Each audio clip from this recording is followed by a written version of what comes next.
Hi guys, welcome back to Cook Like a German.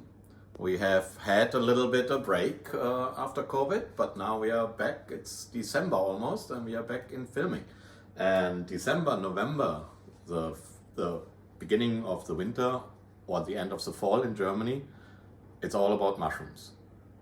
It's not like Christmas goose or something that comes later, but the Germans, the same like a lot of Slavish states or countries around us, they do love their wild mushrooms. And we're not talking portobellas or any cultivated ones. No, we are talking about like chanterelle, in German Pfifferlinge. Very meaty smell, hard to find, but in the right woods you can always get a good crop like this. Here at the East Coast it's a little bit tougher. I don't know, you can find them in the north, but most likely more in the Midwest. And of course, at the West Coast, you can find the chanterelles as well as the porcinis. Unfortunately, I couldn't find full-size porcinis. It's always good to have like meaty full-size ones. But what do we do with these mushrooms? As a kid, I grew up in the Bavarian mountain, close to the Czechoslovakian at the time border. And we call it mushroom hunting. We were just going in the woods, and we came back with baskets full of those mushrooms, which here in our specialty stores cost you like around $55 a pound. So they are not easy to come by, and they're definitely not cheap. So the fall and the end of fall is always a good time to buy those when you get a chance. And today I want to show you how we make a traditional mushroom soup. Wild mushrooms, and as ingredients, it's a very simple recipe. I mean, we have to cut all these mushrooms. They will be all fried down, so we don't have to be like fancy with cutting them all tiny. Everything here will be pan fried with a little bit butter and oil, and will become a base of our mushroom soup. What has chicken broth. You can also do vegetable broth if you want to completely be vegan or vegetarian. Parsley. These are dried porcini mushrooms, which are right now hydrating. And the good thing is we're using the whole thing. We will use also the water, what has now a very strong mushroom taste. We will use a little flour for the mushrooms to coat when they are pan fried to thicken our soup. So it's not like just a clear broth. We use some black pepper and green peppercorns. Not necessary, but I do like some spice, and I do like the green peppercorns. Carrots is not a typical part of it, but I had some, and they always go in and they mix well. One of our funny heads, or they have some weird name like hot peppers we grow in our patio. Mad Hatter. Mad Hatter, that's it. Thank you, director. And so that gives us some spice, some salt, garlic, white onion. I'm not 100% sure yet if I will incorporate the cream. You technically don't need to. It depends how heavy your soup will be. If it's a little thin, we will do a little bit cream and butter, and of course parsley from our patio. We have shiitake mushrooms. We have chanterelle, and of course your baby bells. So they always give you a little bit help. They are just 10 times cheaper and still have a nice mushroom taste, and that will help us with getting the base going. And let's just go and chop these up, and then we come back and see what we do. Guys, I did some chopping here. All the nice little mushrooms. This will be all base. I know sometimes it hurts because with a little bit shallots and butter, this makes a really good pan fried dish as well. But we need this for our base of our soup. One thing I wanted to show you, these are dried porcinis. That's how they look. We call them in Germany the king of mushrooms. It's one of the most valuable and tasty mushroom you can find. It has a couple of relatives, brown caps, whatever you want to call it, brown, red caps. They have a different color here. But when you ever go mushroom hunting, look for anything what has a sponge under there, or also the chanterelle, which are still like very solid. In English, I think they call it gilts, the ribs under. That's the family you want to avoid, because most poisonous and very poisonous mushrooms have these gills. So you don't want to deal with this. But, so these are dried mushrooms. These are dried mushrooms. So that's what's soaking in here right now. I can show you what happens. Mushrooms are most likely in the 90% range, 95%, 98% water. 2 of these bags would be a pound of those chanterelle. Those are frozen. I had another pound, so I cut them down. I sauteed them and then froze them. Why? I could have also put them in a humidifier and like just dehydrate them, dehumidifier. Another way is you can freeze them. They last around a year, so you have them year round. But you can, but you shouldn't take chanterelle ever and just freeze them.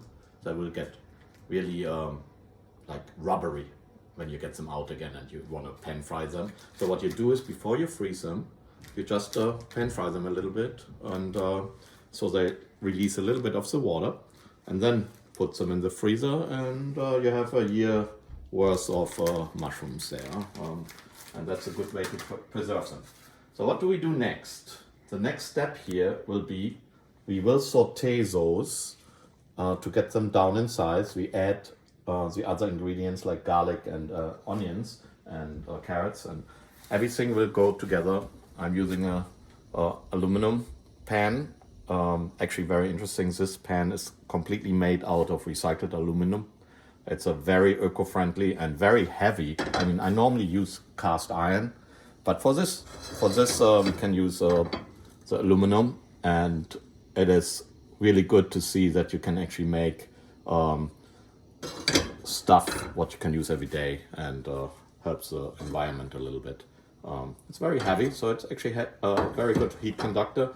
I don't know how much you know, but gold would be your first choice, but nobody has gold pots, but that's the best heat conductor, followed by silver.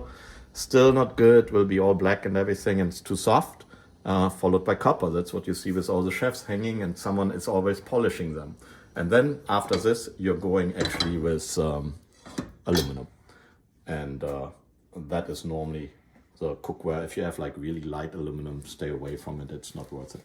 So let's do some sauteing. I come back in a couple minutes. Get a spatula. Alrighty, let's do some sauteing. No problem to use your hands, because all that will be later in a blender. Okay, bring that over. And you will be shocked how small like mushrooms go when you actually cook them and saute them. Like I said, 90 to 98% of water. There's not much left when they are cooked. Hey guys, welcome back. As you can see, the vegetables definitely have been reduced in size. They are sauteing for a while. So the next step before we actually want to incorporate this here into our broth will be to use flour and butter mixed together. The French call it a roux. I think it's R-A-U-X. R-O-U-E-X? Maybe, yep. A roux? Roux, yep. And you can do either way what we do now. We will put a half a stick of butter in here, and we will coat this with our flour. The reason being, this will be our thickener. I mean, we are creating in general a raw here, roux. Oh, that's a German French. Doesn't have to be pretty either, because like I said, and I will show you, this all will go into my kick-ass blender. What is a killing machine. But still, we want to incorporate this all a little bit. Hi there, welcome back. I think you most likely wonder why I have this apron now. This is actually a full ceviche recipe here. And maybe I should get more aprons with all the recipes I'm making. Now, a friend of mine from Peru gave it yesterday to me. A very nice, thoughtful thoughtful idea. And I like it. And if I want to make one day another ceviche, here it's in Spanish, but it doesn't matter. So we can make that later. But back to our recipe of the mushroom soup. What I want to show you, we talked about with bad French accent, the roux.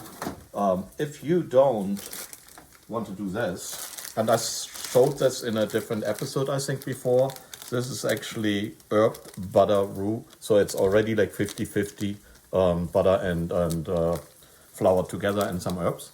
So you can always, when you want a thickener for a sauce or something, take one of those out. So you don't have to deal with this. But where are we now? Our butter and our flour is incorporated. This is time to get our mushroom water from the hydrated mushrooms in here.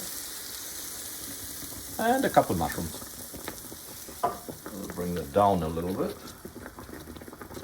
We don't really we actually deglaze the pan a little bit because we are not cooking further in here. We use this pan later again because we will use some chanterelles sliced to decorate our soup. But this here is just to deglaze the pan a little bit, and everything will go in a blender with our 16 ounce of chicken broth, and we get there when we get there in a couple minutes.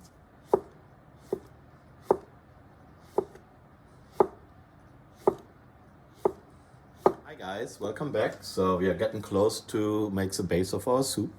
All the mushrooms sauteed with the vegetables and the chicken broth is in this container in our Vitamix. What is an incredible machine. This guy is a professional series, but you can get like cheaper versions which are also good. And this thing is 10 years old and runs like a charm. Let's heat it up. And by heating up, I mean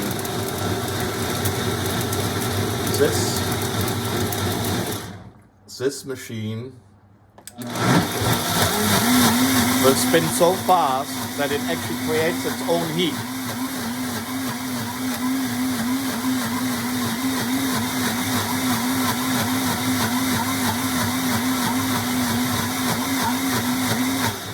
And this is the reason why we didn't really care about how thin we cut things, because it will blend it anyway. But the Vitamix literally has a soup setting. It spins like, I would say, between 10 and 15,000 turns per minute, and it's so fast that it actually heats up the broth to create a soup without even cooking. Well, it's not what we are demonstrating today. I mean, maybe another day we can do this. This is already, I can feel it's warm. So, but this is not what we want to do. Is we are just chopping this really small, because now it goes in a conventional pot with a little bit more broth, a little bit water. Sometimes I like to add a little bit white wine, and then we cook it. And the good thing is this can then cook, and we have a little bit we prepped already. Our chanterelle and baby bella, and these are some red shallots. Our leftover garlic, little parsley.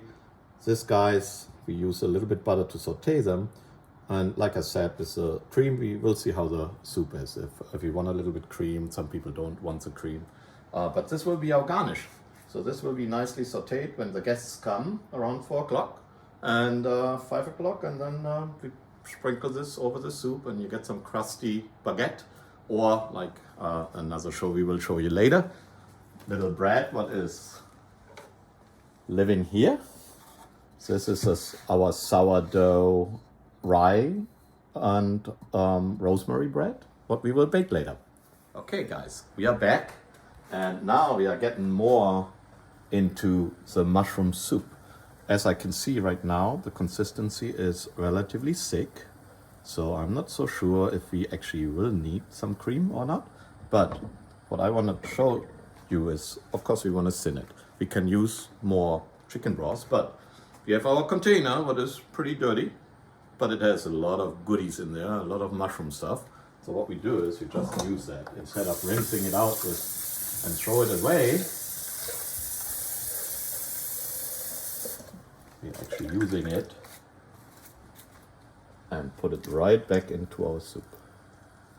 We will slow cook this now for around an hour to evaporate a little bit, and then we are almost done. Right, guys, I mean, we are back. You have seen our sourdough episode before, but this is the new, that's a sourdough, rosemary, and thyme bread, and a little bit caraway. It has risen. I'm punching it. You need to punch it, you have to get the air out. So you have to punch it, you have to fold it, you have to massage it, only for a couple minutes, and then you do another stage of rising, And then the little guy will go, after we scorch it a little bit, into the Dutch oven for around 30 minutes at around 450 degrees, or maybe 400 degrees, depending on your oven. So we'll see you back when this thing is risen again. Welcome back. So this is half of our sourdough loaf. We only want to make half. You can actually freeze sourdough when made and risen a couple times in the freezer for several months and make another one. But before, this is a cast iron vessel. That's a cast iron pot, but it's very good for making sourdough because it radiates the heat very well. When you make a bread, any bread, like baguettes, whatever it is, you wanna score it. So you wanna get a cut so the crust on the top doesn't get too hard and can't go anywhere and breaks. Like if you score it, then you know where it breaks. It's like actually that's what you see in the store when you have the broken up on the top, and that's what we will do. We just cut in.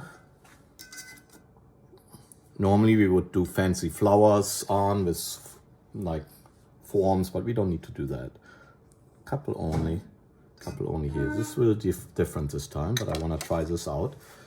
What happens now is the rising was actually the longest time period. Now we only need like between 25 and 30 minutes in a 350 to 400 degree oven, and we hopefully have a nice crunchy country bread, sourdough, rosemary with some rye. All right, the mushroom soup is ready. 4 people come to eat it and have a good time.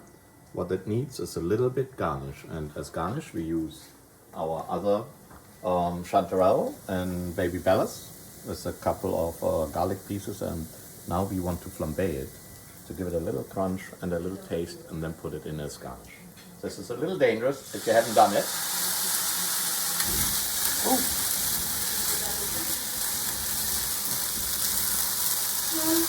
Okay, always looks dramatic, but it will go away very quickly.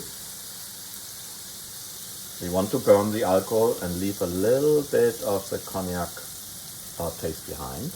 All right, and now, so to get a little bit crunchiness of wild mushrooms in our winter mushroom soup, we will do the chanterelle with our herbs and add them directly to the soup. It looks good and it tastes better. Now, this goes good with bread, dumplings, potato. We ate all the dumplings, so we make new ones, but you know, if you know our channel, you have seen our dumplings, how to make them, and we will make new ones. We made the sourdough bread today. Actually sourdough plus our rosemary. Let's see. Okay. Yeah, density is good. So this is a nice dipping bread, what you can use with your mushroom soup. It's very good to just soak it all up. And see you later when we make, what do we do next? I don't know, maybe ceviche. Not quite German, but hey, we can do it. So see you later.